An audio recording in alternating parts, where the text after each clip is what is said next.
बातमी नवी मुंबईतून आहे। नवी मुंबईतील स्मारकाचं लोकार्पण प्रकरण तापलंय। शिवरायांच्या पुतळ्याच्या लोकार्पणावरून मनसे पुन्हा एकदा आक्रमक झाल्याचं पाहायला मिळतंय।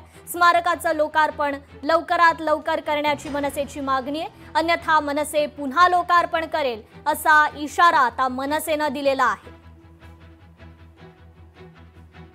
नाही, इथल्या भाजपच्या नेत्यांना हे पटलेलं नाही आणि रुसलेलं नाही की महाराजांना आज आम्ही या गलिच्छ जाळीतून मुक्त केलं। अमित साहेब ठाकरे यांनी इथे येऊन जी गलिच्छ अशी जाळी महाराजांभोवती टाकून त्यांना पांगून ठेवलं होतं त्यांची मुक्तता केली आणि पूर्ण नवी मुंबईतील नागरिकांसाठी आज छत्रपती शिवरायांचा महाराजांचा पुतळा जो आम्ही खुला केला सर्वसामान्य नागरिकांसाठी, परंतु यांना या गोष्टीचं वाईट वाटावं आणि त्याने आता गलिच्छ राजकारण सुरू केलेलं आहे, याचा मी तीव्र निषेध व्यक्त करतो।